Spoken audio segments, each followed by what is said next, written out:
Now, how about them damn Celtics? And we are back with another episode of How About Them Celtics. Sam and I are here recording Monday, November 24th. The Celtics are 9-8 on the season, and they've got a tough stretch coming up. How you doing, Sam?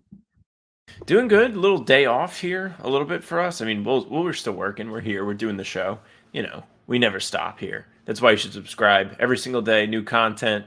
Full pods drop Tuesday, Thursday, Sunday. Game recaps morning after each game. Other videos are here in between to keep you up to date with all things Celtics. Today's show should be a fun one. We'll talk about the upcoming stretch of games a little bit here. We did talk about it the other day, but the Celtics now, much different than the other day, will not have Neemi, so we'll go through that. Talk about the strength of schedule so far. We will go through emails, go around the standings, talk about some rumors around the league. We are finally approaching trade season, and then we'll do the rat list and get up out of here. It should be a fun time. Stick around, subscribe, leave a like. It does help the algorithm. Tell your friends. But yeah, Celtics, weird Neemi injury yesterday, and they've got to play the Pistons on Wednesday, who have Jalen Duren, who's an absolute unit of a center, and they will play other solid centers along the way here. No Neemi might be a issue here, Jack. Yeah, Neemias Queta sprained his ankle in the Celtics win over the Magic on Sunday night. It looked like he was moving a little bit gingerly before he sprained the ankle, so I don't know if it was like bothering him first and then he actually like stepped on it, but left the court in what seemed to be a great deal of pain. He was not very comfortable at the time, and obviously went back to the locker room and had it sorted out there, was ruled quote unquote questionable to return, obviously did not return. Seemed unlikely that he was going to return.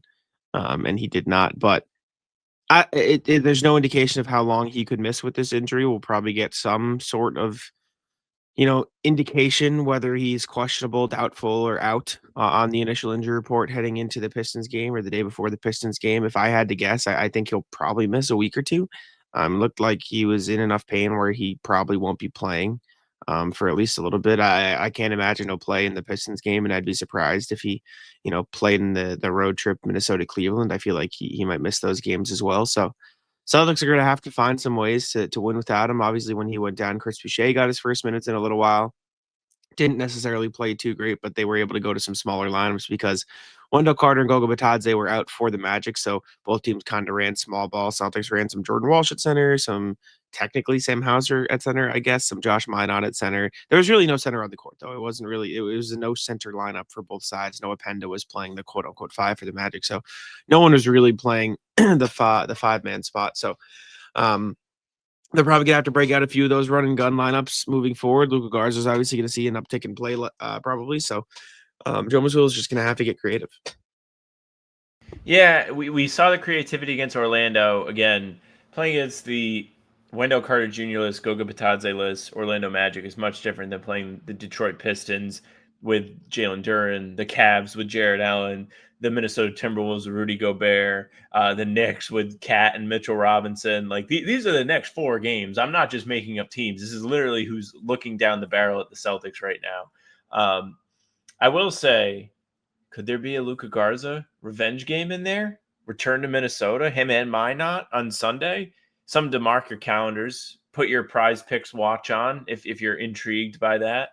But no, you know what sucked about the Neemi thing the most is he had 6 points through like 5 minutes or whatever he played and actually could have been primed for a massive game. So that sucks for him individually. The injury itself was really weird because when he first got hurt, from my vantage point, I was like, oh, ankle injury.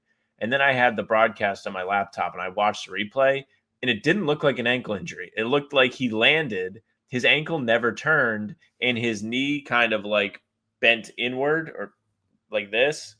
So I'm sure the diagnosis is accurate. I believe the team, but a little surprising considering what it looked like. Hopefully it isn't something that keeps him out for too long because I really don't know if the Celtics can withstand not having him. I mean, how much have we talked about it this year where the Neemi on-off splits are pretty damning for the rest of the big man rotation, where when he's off the court, it's not pretty. When he's on the court, they have one of the better defensive ratings. It really helps them, lock into what they're best at. And that is one of the scarier things because besides him, they don't have any real reliable rim protection. It's more of like Luka Garza's strength is to be a chaotic guy on the offensive glass and he just hustles. Like Nobody's afraid of him at the rim, though. And the other guys aren't quite there. Like Chris Boucher will block shots, but he's not strong enough to prevent scoring inside, at least at a high rate. Chris Boucher can either block shots or rebound or run in transition. He can't do multiple of the two. He's just like, he gets in foul trouble. He can't bounce back because he's not strong enough to rebound the ball after he contests a shot. It's just not even close to the same thing. He played 14 minutes the other day with Neemi out, and they went to Jordan Walsh at the 5. That should give you a pretty good indication of what they thought would be their best lineup. But I mean, the defense is like you said, what struggles the most. When Neemias Queta is off the floor, Celtics have a -5 net rating. When he's on the floor, they have a +15 net rating, and almost all of that comes with the defense. Offensive rating with Neemi off is actually a little bit better. It's 120 versus 119. Again, a very minimal difference, but the defense with Neemi on is a 104 defensive rating. With Neemi off, it's a 125 defensive rating. So that's the difference between best defense in the league and the worst defense in the league. Like that's a pretty stark difference. So Joe Mazzulla is going to have to get creative here if he wants to win some of these basketball games. And excuse me, I don't really know what the answer is. Like Luka Garza is going to have to try to guard some of these bigs, and I don't know if they're going to have to change their defensive scheme around Luka Garza a little bit. I don't know if they're going to have Josh Minot guard Towns. I mean, we saw Josh Minot succeed guarding Evan Mobley for stretches in the Cavs game, so they'll probably get to go to that look again. As far as the Pistons game, Jalen Duren's big. He's had a phenomenal season, but he's not like he's not going to move people around, it feels like. So maybe you can get away with stealing a few minutes with Minot or Jordan Walsh on him, although I don't know how well that's going to be or go with how well he's been performing this season. So it's going to be creative decisions being made by Joe Mazzulla in order to get around the absence of Neemias Queta, especially on the defensive end. Like they're really going to have to lock in to rotating at the right times, to helping each other on the defensive end, to making sure they're ready to send help if one of these guards does get switched onto a Cat or a Jared Allen or Rudy Gobert or somebody in the paint that is just bigger. And until Neemi comes back, it's just they've just got to figure it out. There's no really other way around it. This could be the kickstart to the tank. Not to my commitment to the tank, but just the literal definition of tanking, where it is losing and losing and losing and losing because you're at a loss. I'm sure Joe Mazzulla is just sitting there. He's scheming, but he's not really able to come up with a whole lot. It's just like, oh man, we're in big trouble without Neemias Queta. And we all knew going into the season that this front court was going to be paper thin. We didn't even think we didn't even know if it was going to have a foundation to stand on. We just thought it might be cooked right from the start. I think now, as a Celtics fan, you're going to experience what you feared in the summer, which would have been Neemias Queta not being functional or not being good enough to like hold things down. Now you don't have him. Now you're stuck with the rest. And I think Guards has been a hit, but only been a hit in his role. I don't really think any of us should sit here and expect him to be tremendous as the starter. He might put up numbers, but there are going to be glaring weaknesses that everybody sees, which is going to suck for him. Boucher, I think you just made an awesome point. Like, you get to pick one thing for him to do. The rest of it, like, he doesn't quite have the strength or energy to do it. And for him, like, it's kind of sucked. Like, now you're going to need him to step up, and he hasn't really had much time to get himself confident, to get in a rhythm. Like, if anything, his confidence is probably pretty low right now since he spent the better part of the season just watching games from the bench. And to be honest, like, it's probably best for the team that way, because the other people that would be sacrificing minutes for him to play have been awesome, or at least have shown you things that you at least want to see more of them, where Boucher hasn't really done that. He does show nice energy at times and he plays hard. There's no disputing it, but he physically is not capable of hanging up with guys that are just super strong, and the generic NBA big man archetype is not somebody he can compete with. So could get scary. I don't really know what the solution is. I think like the only real fathomable solution would be you get lucky and your small ball lineups are able to outpace, outshoot opposing teams. But even then, like, I don't know. We haven't seen enough of it this year. It's not like they have like one that they go to. It's not like when this is a really different example because the Celtics don't have this talent, but it's not like when the Warriors had KD so they could roll out Steph, Clay, Iguodala, Draymond, and KD without a real center. and get away with it. Like the Celtics just don't have that kind of offensive machine that's going to make teams sweat. It's just more of like there's probably going to be somebody that can help off, and then the opposing big man is just going to be able to protect the rim. No, I mean it's gonna have to be creative lineups and making up for it in other areas. Like Minot and Jordan Walsh are gonna have to crash the offensive glass super hard and get a lot of those rebounds. They're going to have to probably foul a lot more so they can try to force turnovers. Like, would you rather have Jared Allen post up Peyton Pritchard or Josh Minot 20 times or have him shoot 10 free throws? I'd probably rather have him shoot 10 free throws, right? So they're just gonna have to, take those risks because with those 10 free throws, maybe they get 2 strips out of it. Maybe they get 3 turnovers. Maybe that turns into fast break points where they don't have to attack 2 centers in Mobley and Allen in the half court. Like, I think if anything, they're just gonna have to double down on the philosophies that they've employed to start the season because that's how you're going to just keep winning the margins, is really doubling down on forcing turnovers and getting offensive rebounds to make sure your offense can survive without Neemias Queta. And it's not going to be pretty, right? Like I think the Celtics are going to struggle for long stretches of this period, but I don't know. We'll have to see how it goes. I'm curious to see what Joe cooks up and figures out and throws out there with Neemi out. But in the meantime, it's just gonna. I mean, we're going to have to see a lot more Luka Garza minutes. And for what it's worth, I do think he's taken strides in the defensive end. I just think there's a very clear ceiling as to what he can bring given his athleticism and, everything like that. Like, I think his positioning's gotten better. I think he's done a good job contesting and need to recharge the other night. And you're starting to see what he can bring defensively, but it's just extremely limited compared to what Neemias Queta does. It's not even really comparable. So, we'll see how they shake out. But before we do continue, I want to tell you guys about PrizePicks. PrizePicks, the best place to get real money sports action this this basketball, football season, both of which are going on right now. This episode is brought to you by PrizePicks. It's holiday season. Best time of year for sports with bowl games, basketball matchups, and playoff pushes all happening at once. And while you and I are out here making decisions every day, what gifts to buy, what to eat, what game to watch, and what to put on the Thanksgiving plate, there's one place where it feels good to be right, which is PrizePicks. PrizePicks available in plenty of states around the U.S., California, Florida, even right here in Massachusetts. You can check it out.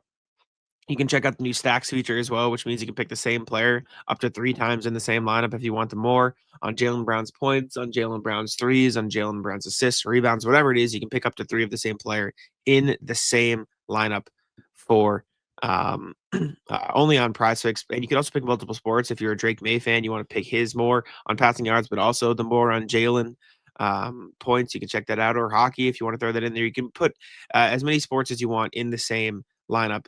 So you can check it out. Download the PrizePicks app today and use code CLNS to get $50 in lineups after you play your first $5 lineup. That's code CLNS to get $50 in lineups after you play your first $5 lineup. PrizePicks, it's good to be right. But speaking of the Celtics' long road ahead, the Celtics do have a pretty treacherous stretch ahead of them. You mentioned Detroit, Minnesota, Cleveland, New York coming up as the next 4. They've got a little Washington break in between, but then they have the Lakers, the Raptors, the Heat, and the Raptors again before getting 2 games against the Pacers, which should, in an ideal world, be a little bit of a reprieve, although the Indianas played Boston pretty tough. But that is 8 playoff teams with a Wizard sandwich in the middle. So not going to be easy. Not easy. Not easy. Not fun. I'm a little nervous. I'm not going to lie to you. Because as somebody who hasn't committed to joining Team Tank yet, I just don't really want to see this team lose games. Every time I'm like ready to get out, they pull me back in. I'm just like, man, that loss to Nets was brutal. And then they're like, hey, look at this awesome first half against the Magic. Where for real, we just kind of like went to sleep on Friday. And then they fall asleep in the second half again. So it truly is the we're back, we're dead, we're back, we're dead, we're back, we're dead meme. And man, Washington's on a 14-game losing streak. I need to pull up their schedule. I don't know if I'm going to be able to handle it if it gets to the Celtics game and they're still on the losing streak and the Celtics have been just getting beaten down by teams leading into that game. Hawks, Pacers, Bucks, Sixers. So the Pacers could be a game. And the Bucks without Giannis. So there's like some okay. I see this is also ruining Pistons watch for me because I love these double-digit losing streaks. I think it's so fun and it adds like a bunch of stakes to these early season games. I can't even truly root for the Wizards to just keep losing games because I have to be afraid of my team humiliating themselves. But with these other teams, to be honest with you, the Celtics could go 2-7 for these next 9 games, and I'd be happy as long as they beat the Knicks and Lakers, just from my personal pride standpoint. Do I really think that's going to happen? No. I think they'll lose to the Pistons on Wednesday. I think they'll probably split Minnesota-Cleveland. Minnesota's been sneaky bad against decent teams this year. I think they're 0-6 against teams above 500, 10-0 against bad teams, just for perspective. Meanwhile, the Cavs, 7-3 in their last 10, winners of 2 straight. Miami and Toronto, coming into the season, you wouldn't have looked at those games the same way. Now those teams are all of a sudden good. Toronto, 7 in a row. Miami, 4 in a row. Like, why are the Celtics just not one of the overachieving teams? Like, you couldn't have given me a surprise Celtics season. You couldn't have been surprised the Celtics are still nasty. I don't know. I do you want to predict these games? Like, how do you feel about these games? Are you including the Wizards game, or are we just talking about the 8 around them? The Wizards game is what it is. I mean, they should beat the Wizards. They hands down. It's the first leg of the back-to-back. So unless they which they might go all in on trying to compete with the Lakers on that Friday and just be like, we'll punt and make sure everyone's well rested, which I just don't think they really have the luxury to do. They should beat the Wizards. They should just beat them. Okay. I think they'll lose to Detroit. I think they'll beat Minnesota. I think they'll lose to Cleveland and beat New York. I think they'll beat the Wizards. I think they'll lose to the Lakers. I think they'll beat Toronto, beat Miami, and lose to Toronto. I think they'll go 5-4 in the 9-game stretch. I don't know. I believe in the talent outside of Neemias Queta. I think Neemias Queta is the loss of him for however long is going to hurt. But I mean, my thought process is I think they'll lose to the Pistons because the Pistons are really good and they have a lot of rebounding.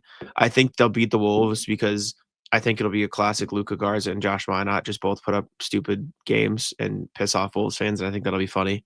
I think they'll lose to Cleveland because the size. I think they'll beat New York because they lost New York earlier in the season, and I think that'll piss Jalen and Joe and everybody off. I think they'll beat the Wizards because it's the Wizards. I think they'll lose to the Lakers because Luka is ridiculous. And then the Toronto, I think they'll beat Miami because they hate Miami, and I think they'll split the Toronto game. So that's kind of where my thought lies. And by that point, the Toronto, Neemi could be back. I don't really know how long the injury is going to be anyway. So at that point, it's kind of just chalked up to whatever you think. And for what it's worth, he was questionable to return on Sunday. Granted, he never returned to the floor. Like, I think I'm right about that, right? Like, he never came back out, wasn't out there for halftime, didn't sit on the bench in the second half. Like, Neemi was not visible to the public after he hurt his ankle. So I don't think that necessarily bodes well for Wednesday's game, but who knows how long that'll really hold him out. Depending on how severe the sprain is, can definitely decide that. I think, man, I'm just thinking about like losing to the Lakers. LeBron, Luka. Oh, it'd suck. It probably will happen, but it's going to suck. Why do you think they're going to beat the Knicks? Is it because the Knicks have been bad on the road? No, but that could make sense too. They lost the Knicks in New York and it felt like they were the better team for 3 quarters. I just think they can think they can beat them. Like, I just think they can beat the Knicks. And for what it's worth, like, they don't have the Drew Holiday on the team, but they've succeeded guarding Cat with a small before, a million times. So I think if they can find that with Jordan Walsh just being annoying, like, I think they'll end up baiting Cat into playing a post-up game, and that'll benefit the Celtics because Brunson won't have the ball in his hands. That's fair. Fair enough. I don't have like much more thoughts on this 10-game stretch. We're just gonna have to wait to see more than anything. I do think Wednesday's Pistons game might be a little closer than we all think. I could be very wrong on this, but it's similar to how you think that they're just going to show up to play Miami because they don't like them. I don't think there's real like vitriol between the Celtics and this Pistons team, but anytime a team comes in on a win streak like this, the target's on their back. Like, the Celtics are probably sitting there thinking about how great it would be to beat this Pistons team and snap the win streak. Like, they're going to fire themselves up for it. Whether they have the personnel to go out there and actually compete is another story. Like, they might just be too weak in the front court to be able to hang with them because rebounding was such a big problem when they lost them at Little Caesars last month. But I don't know. I think Jalen will be up for it. He's a competitor. He's proven to be a competitor this season. I just think Detroit's a really good team, but hopefully it'll be a fun game to be at before Thanksgiving at the very least. I don't hear you. I heard you. Maybe you muted. Sorry. Yeah. Unmuted. I think they'll play some close games during this stretch. I just think they'll lose a decent amount of them because that's what mid teams do.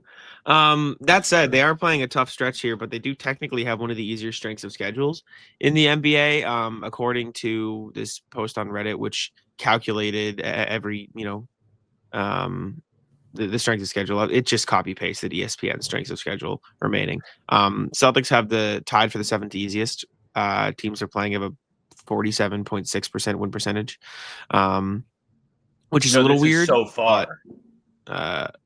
This is what they've played so far. Yeah, they're. I thought you were telling me remaining. I thought you were telling me remaining. Oh, well, yeah, this makes sense. They haven't played many good teams. Okay, sorry. I thought this was remaining. Yeah, the Celtics have not played good teams so far, and that would probably indicate that they have a tough schedule left. I thought you were giving me the remaining schedule. No, my bad. Yeah, like just for perspective, for those of you trying to figure out what this team is, along with us, they're they are 9-8 with the seventh easiest schedule so far. They're probably going to have to play better. The advanced numbers, I saw somebody on Twitter post about it the other day. When they play better teams, the advanced numbers significantly become less favorable. Like, yeah, you could take any NBA team and be like, hey, they don't have as great of a net rating when they play against the top teams. But for the Celtics, who are advanced stats darlings despite the 9-8 start, that is a little bit alarming with, this, in particular, the stretch coming up right now immediately, but just for the rest of the season with having to try and stay afloat and compete, because competing seems to be what they want to do. And I don't fault them for that.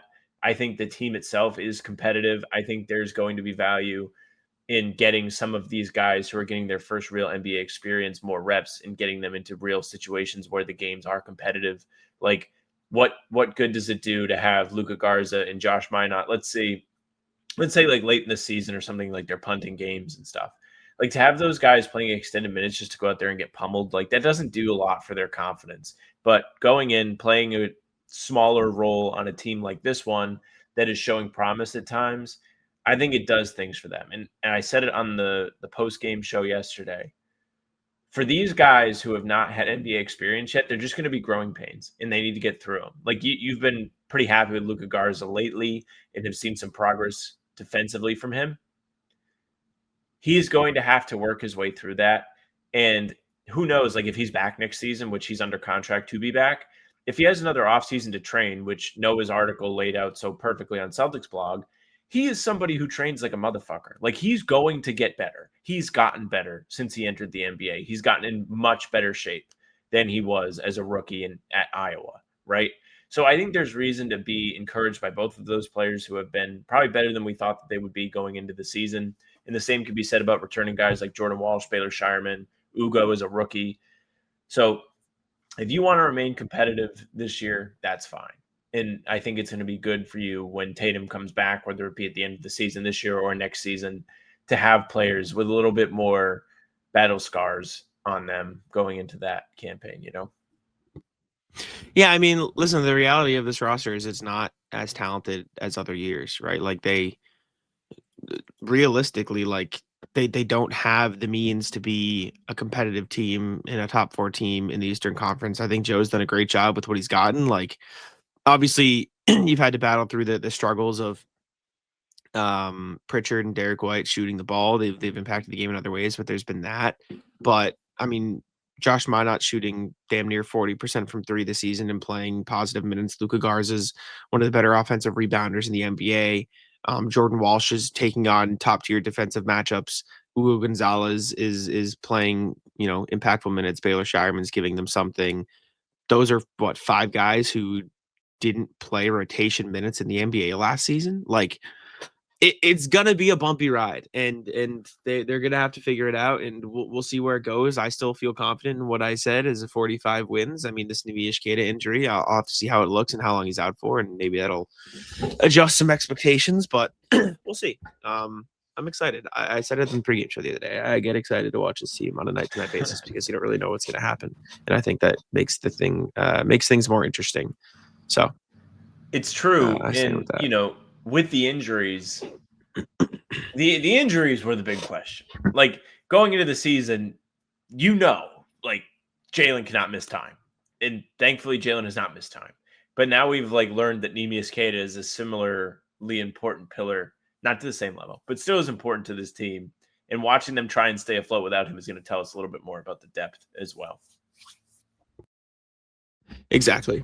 But let's go to the emails here. Reminder, as always, you guys can email us at hbtcpod@gmail.com. That's hbtcpod@gmail.com. We have one today from RJ who says, ugliest loss of the year, ? I assume he's talking about the Nets game. Evening, folks. Getting caught up on my Celtics watching as Friday was a retirement party for our CEO. Good guy, legit gonna miss him when he leaves. So Friday was classified as the worst loss of the year. I don't know when the C's lost to the Detroit. That looked pretty ugly. If you clicked on the link, you'll see I'm referring to the game back in February when Boston lost by 20, even though it had Al, Drew, KP, Derek, and JT. JB was out. My point is that everyone has a crap game now and then. Looking forward to the Sunday tilt against the Magic. Be well, RJ. Who's sorry the best players missed out on the Cornet mortgage money, but that's about it for the NBA Cup. Yeah, I mean, I don't think it's any reason to panic that they lost to the Nets. It's a shitty loss and they were pissed about it, but they will happen for teams that aren't, generationally talented or expected to be one seeds. But it still sucked. I mean, it still was probably the worst loss of the season. It just is what it is, though.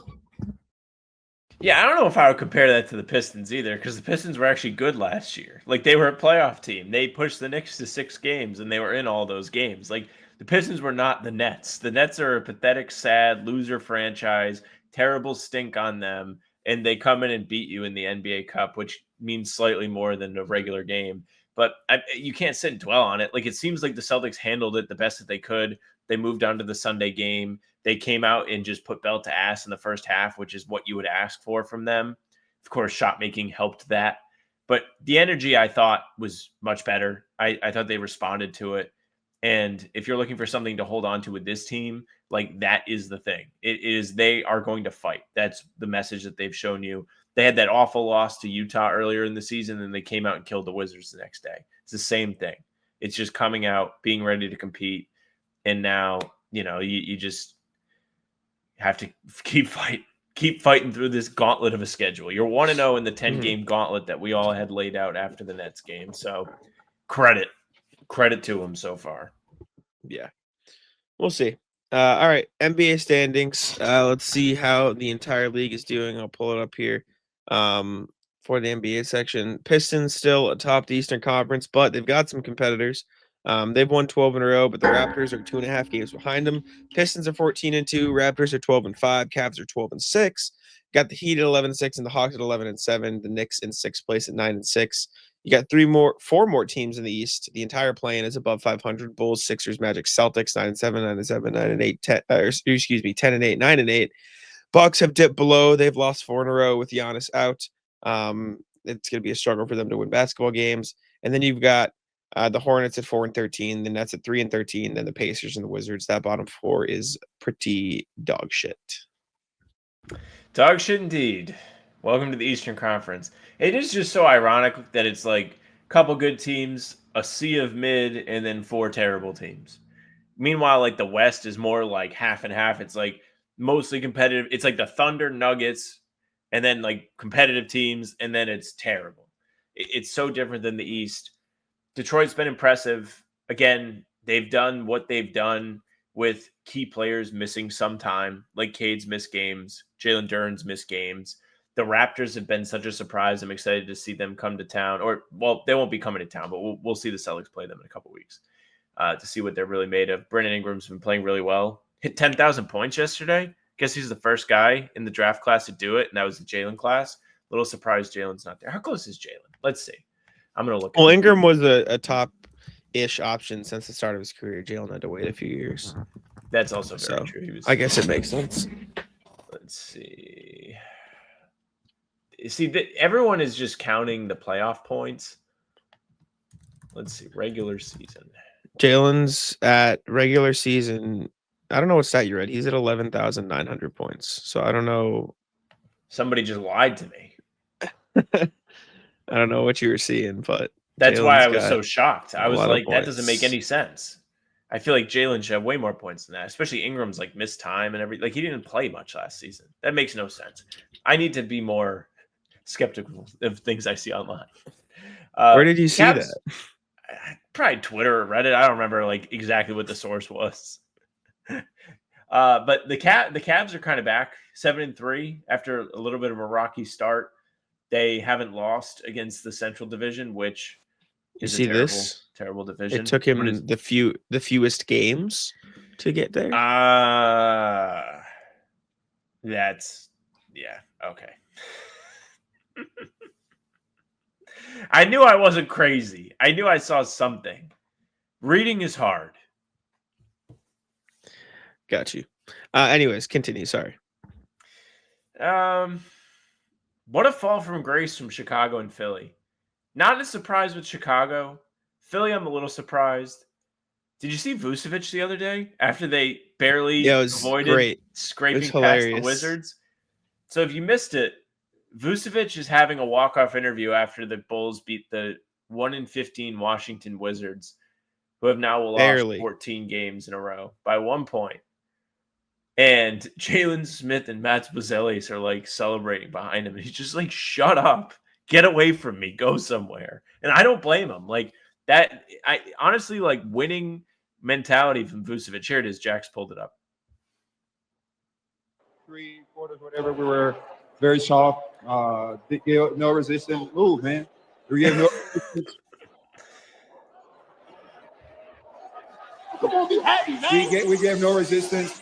We didn't do anything that we talked about.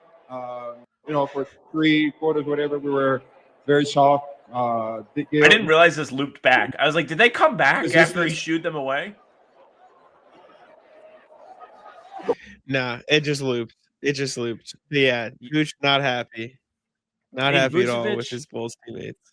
Vucevic has never really been on like a great team in his career. Like he's made the playoffs a couple times, but like those are players that have never even been on like a mid team. It's just like their whole career has just been a bunch of ass. And you can just tell by the different. I mean, Vucevic has been around the block for a while too, but like you can tell the difference in mentality there. Good for him. I'm sure he's not loving that the Bulls have only won 4 of 10. Yeah, they're figuring it out. I mean, they're going to be a mid team. I think at the end of the day, we'll see what happens. But yeah, whatever. Eastern Conference, nothing too surprising outside of the Raptors, in my opinion. I think the Heat being as good as they are is maybe a little bit up there, but I thought the Bucks would be better, and for what it's worth, I think they were better when Giannis was healthy. But Giannis is out, that's going to be a struggle. Mm-hmm. The Magic are figuring it out a little bit lately, 7-3 in their last 10. Sixers are falling off a little bit, which I guess makes a little bit of sense. I mean, Maxey and Edgecombe and McCain are good, but it doesn't feel like they have quite enough talent on that team to be top 4, top 6, especially if Embiid's playing like he's playing. And I don't know how I haven't even looked at what Paul George has done since he's been healthy. Has he been good at all, or is he just done? He's averaged 13, 5, and 4 on 38, 31. Yeah, it's Jover. Outside of that, not many cool stories in the East. I think the All-Star game is going to be very fun in the Eastern Conference this season. You're going to see a lot of new faces. Josh Giddey, Jalen Johnson. Those guys are probably going to get in. Jalen Duren. I don't think he's not going to make it because the Hornets aren't good enough, but Con Knippel's been a monster for them so far this season, so that's been cool to watch. But Western Conference. Man. What about the Hornets? 6 in a row. they will just never escape this. No. This felt like it could be the year, and they're just not going to escape. Can't do it. Western Conference, Thunder are just insane. They're 17-1. They've won 9 in a row. They're beating teams by an average of 17. Lakers are 12-4, as are the Nuggets. The Nuggets just lost to the Kings, though, and Jokic wasn't happy. He said they're 12-4, but they've been playing bad, which is funny. Rockets are 10-4. Spurs are 11-5. Suns are 11-6. They've 8-2 in their last 10. Wolves are 10-6. Then you get to the 500 and below teams. Warriors at 9-9. Blazers 7-10. Grizzlies 6-11. Jazz, Clippers, Mavs, Kings, Pelicans. Just getting worse and worse down there. What a pathetic bunch at the bottom. Like, I can't wait to talk about the Kings because they just keep kinging. But towards the top, OKC is just a wagon. They've only lost one game to this point. They're unbelievable. The Western Conference playoffs this season are going to just be a ton of fun to watch. It's sad to see the Lakers playing so well, to be honest with you. It's upsetting. But Phoenix has been a nice surprise. Good for them. I think the fan base kind of deserves a break after what they've had to endure for the last 2 seasons. Just consistent disappointment. Now they have a little bit of jubilation.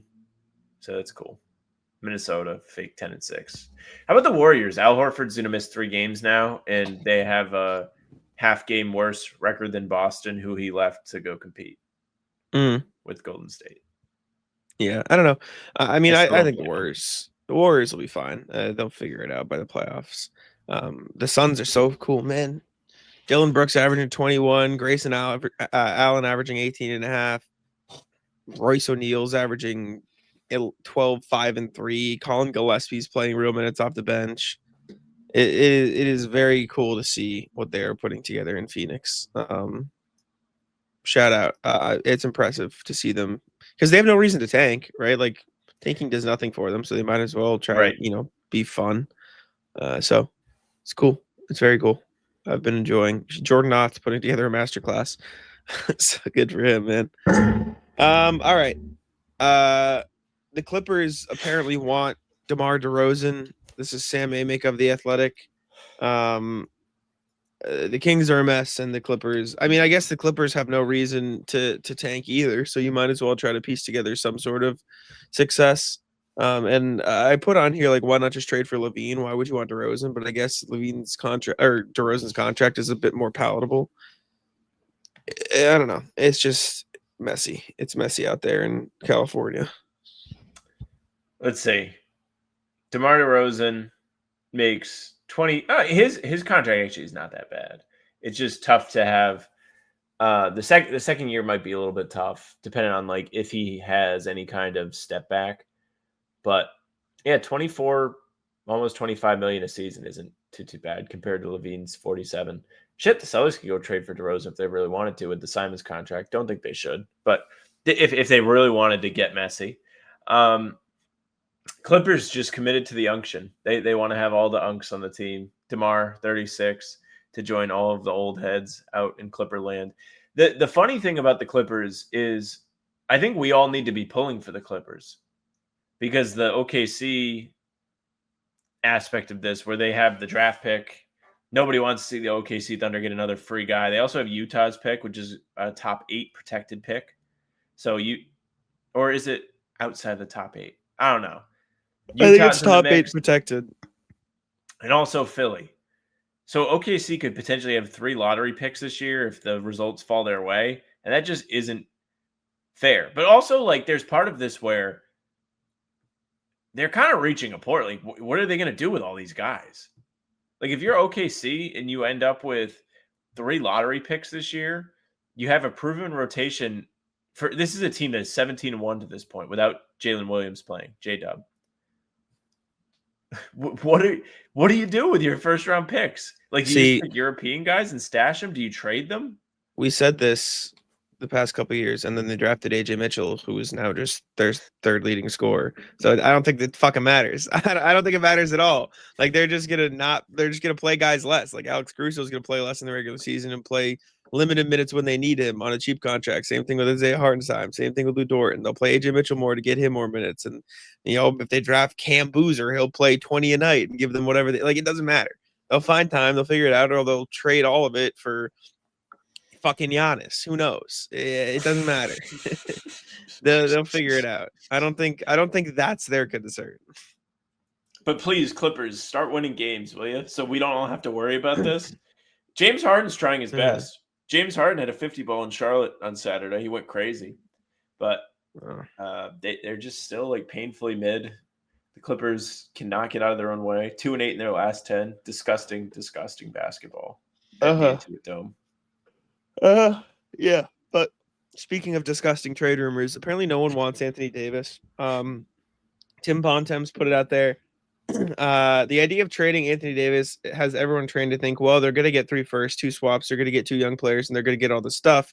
I shouldn't say it's not going to happen, but you talk to people in the league, and there's not a lot of teams lining up to take on a 35-year-old Anthony Davis making 63 mil, and you have to assume he's going to opt into that deal. Listen, when Anthony Davis is healthy, he's a top 10 player in the NBA. Undoubtedly. He's probably the best defensive big man in the league. He's a dominant force down low. He can shoot the jumper a little bit. He is a championship level secondary option, and in the right situation, maybe a primary option. Like, I think he's that good. It just depends on the situation around him. Who the fuck wants him? That's Nobody. $63 million.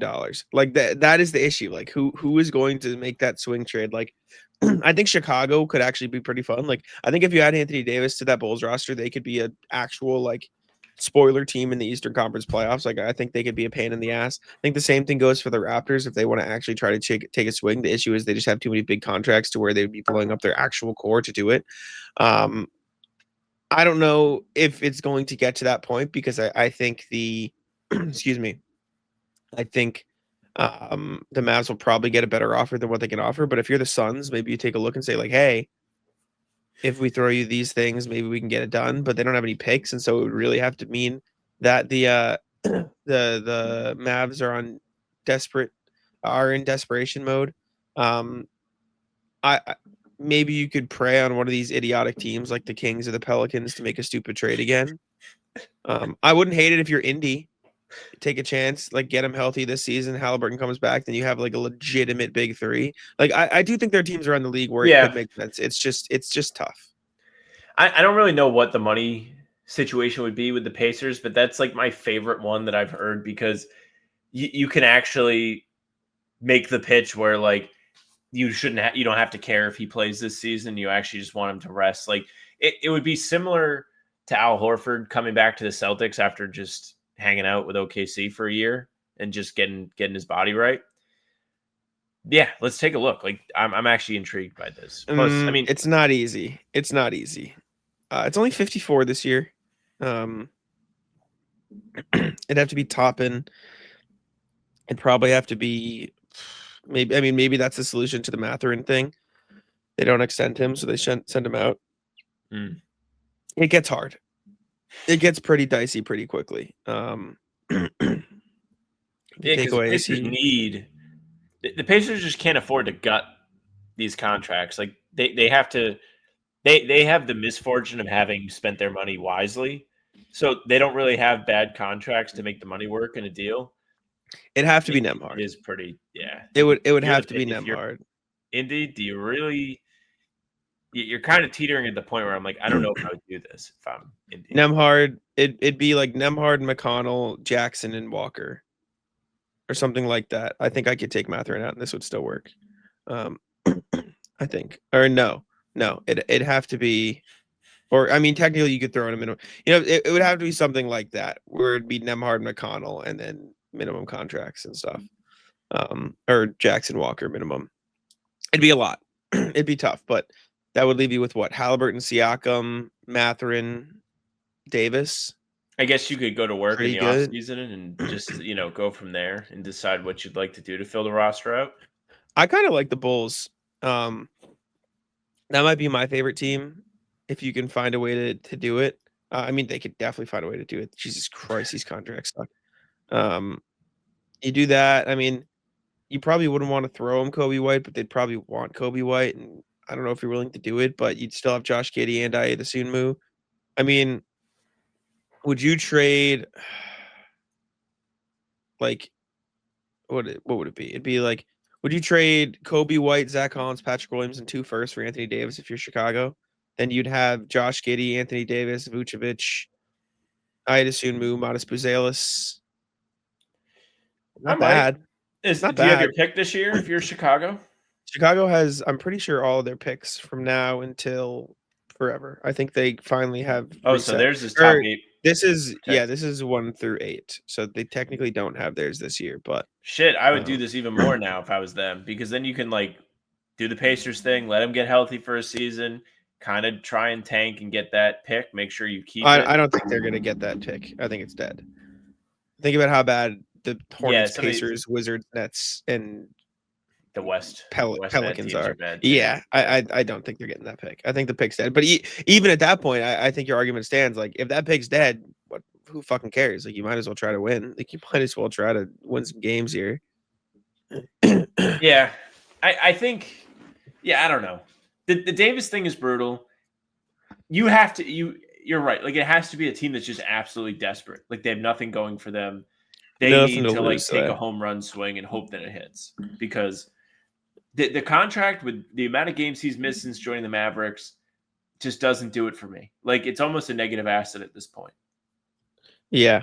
I mean, the Raptors would have to be Quickly and Pirtle, and at that point, that's 2 rotation pieces for Anthony Davis, and I don't know if I even want to do that.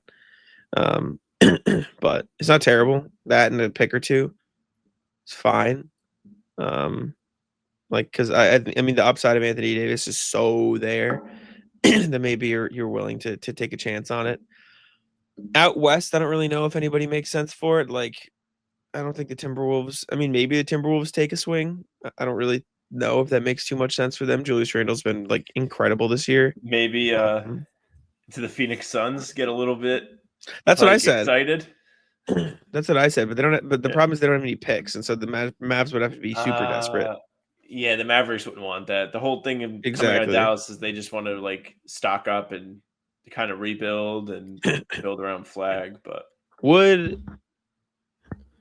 don't know if the Clippers have any trade picks they can trade. They technically have 2031. They could send swaps in 30 and 32, which would probably be pretty good by then for the auction. Yeah, these could be swaps. Then what? It's Colin. I mean, if we are talking about a team being stupid enough and wanting to take a risk enough. If the Clippers did this, they just have a gambling addiction. Like, there's no other way to put it. Yeah. I mean, they can do it, though. It does. I'm pretty sure this will work. Oh, no. I mean, they could get it to work. It would be, if I turn the restrictions off, they could probably even keep Derek Jones and just do Bradley Beal's dead contract and like fucking Brooke Lopez. And then, yeah, I think there is a way they could get it done. It just gets a little bit dicey because both teams are like aproned and hard capped and stuff like that. But I think that's the other part of the CBA. It just makes it impossible for teams to get off of these terrible contracts too. There we go. Collins, Bogdanovich, Dunn, Beal.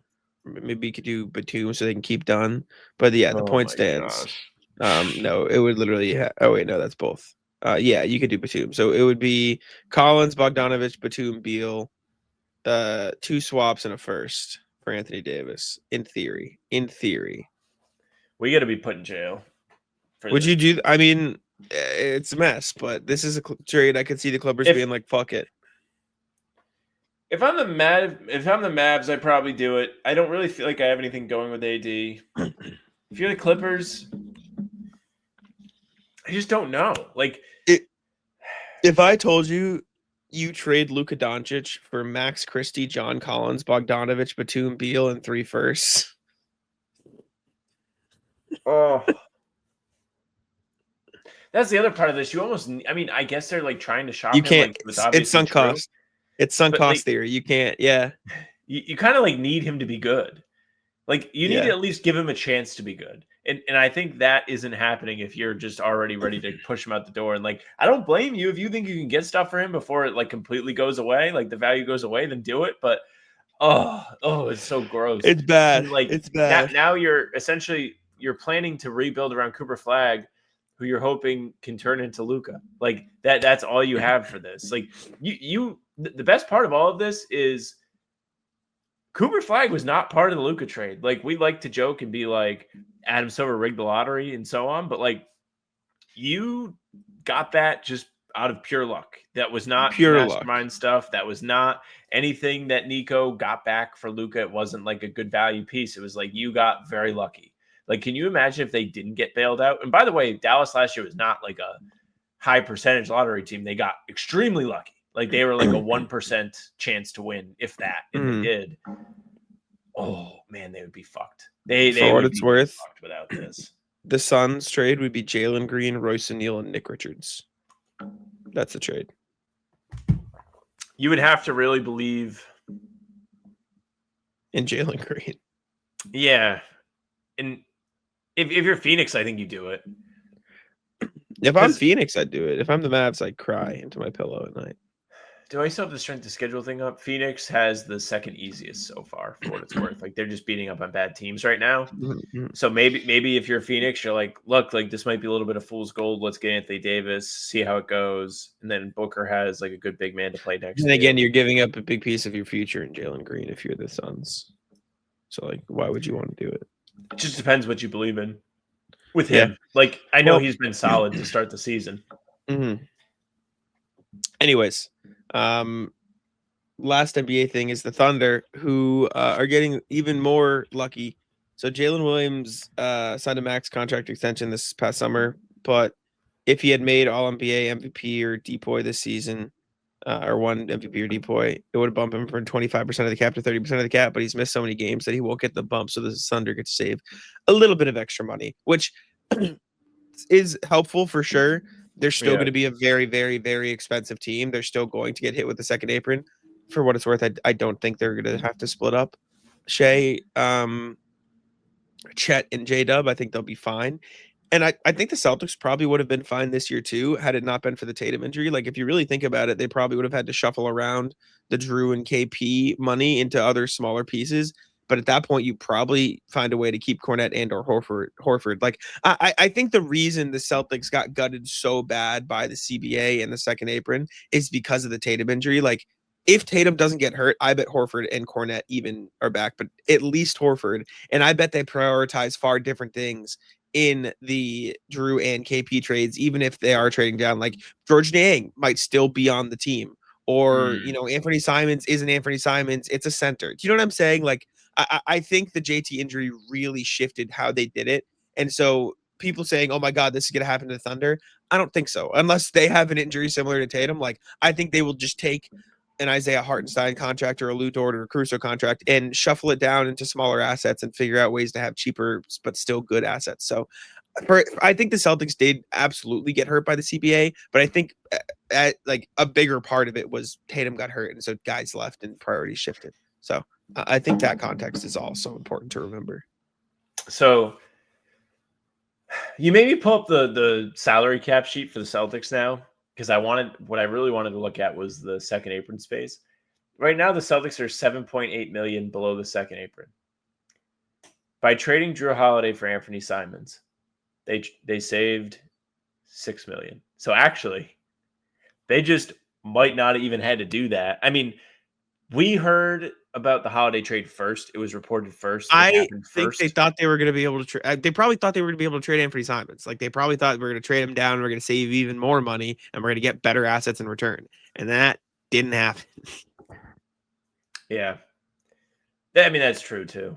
Revisionist history is crazy. Still a bad trade, in my opinion. I wish they kept Niang. Niang's so cool, man. He just like tweets about Boston sports. That's the difference between the apron, though. It definitely is. It is. But like, he's just like tweeting about Drake May. Guy's awesome. He deserved it. He deserved to be here. And the evil CJ McCollum CBA robbed him of his childhood dream. It's tough. But alas, that's where it is. And the Thunder get a little bit of a break with their saving money. But yeah, and what we were actually talking about, the Thunder, I do have like a point to make about that. If they ever do have to move on, right? This 5% of the cap doesn't really affect them, but it does affect somebody maybe wanting to take Jalen Williams. Like, his trade value probably goes up ever so slightly if he's outperforming the contract. So that's like just another aspect to them getting lucky. Yeah. The Thunder are scary, man. Luckily, the West is scary, and they have Wemby, Jokic, and Luka. So we'll see what happens. But Ratless, Sam, what do you got? Ratless is driving home from the Garden last night granted, we had a 6 p.m. start, so we were a little bit blessed in that regard. But when I was driving 93 to 95, 93, the on ramp to 95 is just closed. So I had to go all the way around, take a detour. It's just like, man, they have been closing this on ramp for like it's happening before. Since the It's like, finals. finish your fucking project. Finish like whatever you're trying to do. Just get it done. Like this is an important exit for you to close. Please stop closing it. I would appreciate that very, very much. Well, that's why it's taking so long, because people need to use the exit during the day in normal hours. Yeah, that's fair. But it's I mean, annoying it as still shit. sucks. It's just almost Pisses me more. off, It's too. definitely not more annoying because I'd be so mad if like there was like an hour of traffic because the exit was fucked up. But like when you're just tired and ready to be home in the middle of the night and you just have like that one thing setting a screen on you, you're just like, man, leave me alone. Like just let me get back to Providence, please. Yeah, no, it sucks. I haven't loved it. Ratless, my Uber driver yesterday. So not yesterday, 2 days ago. I was going to Michaela's just from my house, and I was gonna be like right on time. She was doing her Friendsgiving. I had stuff. I was gonna be there. It was gonna be good. Get in the Uber, and I look at my phone. I'm like, I put my headphones on. I'm like, cool, we're going. I look up where I'm in Chinatown. Now, for context, I'm going from Southie to Brighton. At no point should I be in Chinatown during that route. There's no time where I should be stopping there. So what I assume happened is she took the wrong exit trying to get on the Pike and ended up getting on, going to a service road and going to South Station and then having to get on another on-ramp to get on there. I look up, I'm like, oh, this is weird. And then she eventually fixes it and we get on the Pike and I'm heading to the right place. And then I look up again and the car is beeping and screeching to a halt. And it goes, boom. I'm like, she's like, sorry. I'm like, it's okay. It's fine. It's fine. We're good. We're good. Then proceeds to go down the wrong street of Com Ave. So she's like up a side street, gets back on Com Ave when she could have just gone straight. Like you're already on Com Ave. You don't have to go to the side. It clearly does not know where she's going. Finally pull around to Michaela's house. I see the street. I'm like, bless. Drives past the street. I'm like, okay. Just let me out the car. She stops the car. I go, this is good. I'm good. She goes, I can back up. I'm like, no, just I'm good. Thank you so much. I'm gonna get out now. And I got out of the car, walked down the street. I'm like, get me out of this vehicle immediately. It was fucking brutal. It was an experience. Did you enjoy Friendsgiving? Friendsgiving was good. Good food. I have plenty of leftovers in the fridge.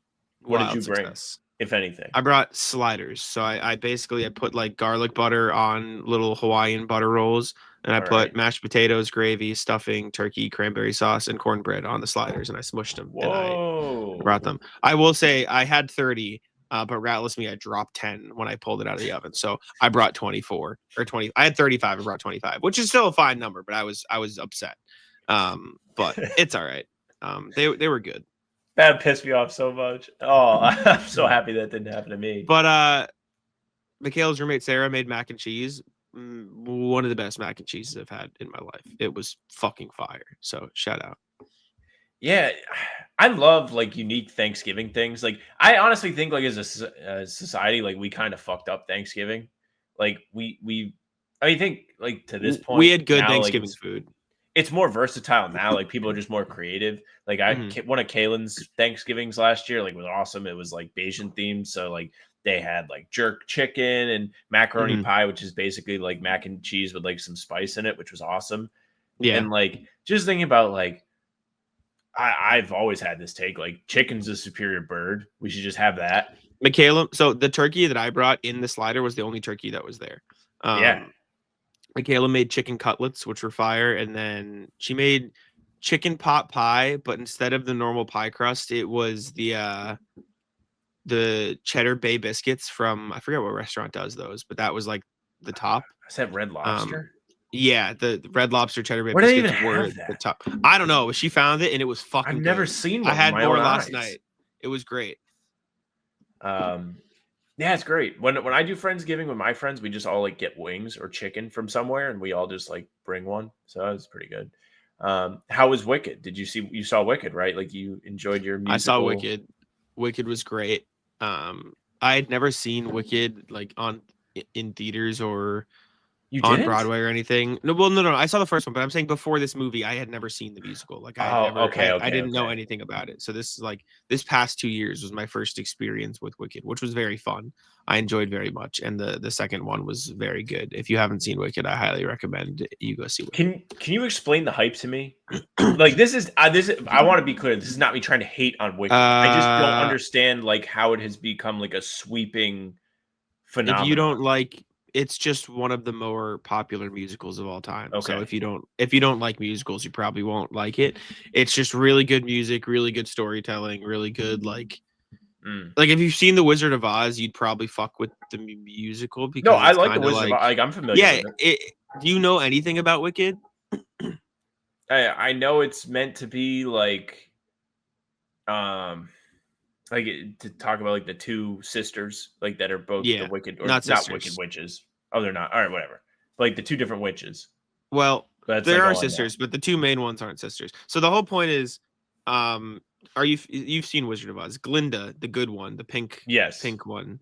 Her and the green witch were like best friends at school, and they grow up, or not grow up, but they go on this journey, etc., etc. They meet the wizard, and spoiler alert, I mean, at this point, apologies. Meet the wizard, but it turns out the wizard's like being evil behind the scenes, and the green witch is like, fuck that, this is bullshit, and the pink witch, who's the good witch technically, is like caught up in this thing because she's technically not magic, but the green witch is. It's just a whole like backstory. It's like a prequel, but then the second movie is like also. Second movie is basically the behind the scenes of what's happening with them while the actual Wizard of Oz stuff is happening, which is pretty cool. Okay. So it sounds interesting. Like if you like the Wizard of Oz, trying to hate it. If you like the Wizard of Oz, I would go see it because it's fun, but you have to enjoy like songs and music and stuff because I mean I love it. The music is phenomenal, but if you don't enjoy listening to songs and music, you probably won't fuck with it. Speaking of music, finally got my music festival on Saturday. Stayed up till 2 in the morning. I was walking from the press conferences last night with Bobby K. And I'm like, man, I'm going to have another DC Diet Coke. He's like, why? Like, worth the wait? Oh, worth the wait. Awesome. It's on YouTube. I mean, I guess technically I didn't have to stay up to watch this, but I did. Gambino was awesome. He said he had a stroke. Like he canceled his tour last year. He had a stroke and he had a hole in his heart. But holy shit. Yeah, his like performance was like, I tweeted it, nobody cared, which I don't expect you to. That's not why people follow me. It was like dropping 50. Like it would be like Tatum coming back from the Achilles and dropping 50. Like that's what that was. It was incredible. Really fun to watch. I guess it's all right now. Like he was good on the show. Like he performed everything. I'm assuming if he was in bad health, he wouldn't have did it. But yeah, I mean, good that he's good. Not even old to have a stroke. No, how he's old not is he? at stroke 50? age. Is he 50? He's not 50 yet. No, he's like only like 40 something. Well, damn. I'm glad he's okay. I mean, I like Gambino as much as the next guy, but that's fucking crazy. That's all I got. You got anything else? No. Oh, they were doing fire alarm testing in my building today. That sucks. How many times do you have to make sure the fire alarm works? Like, how do you test the fire alarm for 4 hours? Like you hit the thing once, it goes off. Like you should be like, the fire alarm works. That should be that's bullshit. I'll add this. They're doing their construction on my street, and they've been doing the same construction since I moved in. They stopped for like a week, and then they just got back. And so like Ubers can't go down my street during the day. It's blocked off. Cars can't come down here. It's a pain in the ass. I've not been having fun. But it is what it is. It's like the bike path near my parents' house. Like I would always like start my runs on that, and it was just closed for like a year, so they could do mild construction. It's just like finish the job. It's whack. It sucks. That's all I got. I'm gonna spend the rest of the day. I have my first doctor's appointment in admittedly too long time. And then I am gonna probably edit a video which is out last night, hopefully. I have more cool plays that I have 1, 2, 3, 4, 5, 6, 7, 8 cool plays from the last 3 games. I'm hoping to do one a week.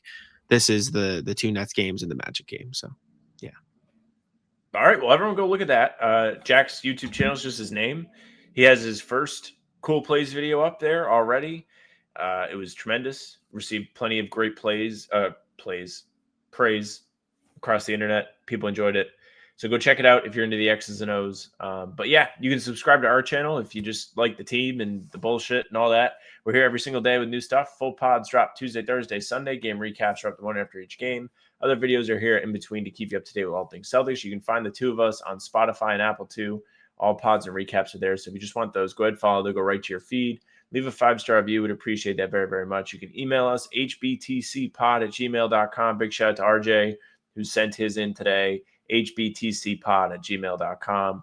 Our socials are at How About Them C's for Twitter, Instagram, TikTok, Facebook's name of the podcast. All streams are there. They're on YouTube. They're on Twitter. You can follow Twitter. I'm posting when the pre-games are happening and who the guest is. Trying to do it every time, making a habit of it. So if you're ever like excited about it, which I'm sure you're thrilled, you can find it there. Jack's Twitter is at Jack Simone NBA. His YouTube is just his name, Jack Simone. That's where you can find the cool plays. And my Twitter is at Sam LaFrance NBA. That's it for us. Tic-tac-toe.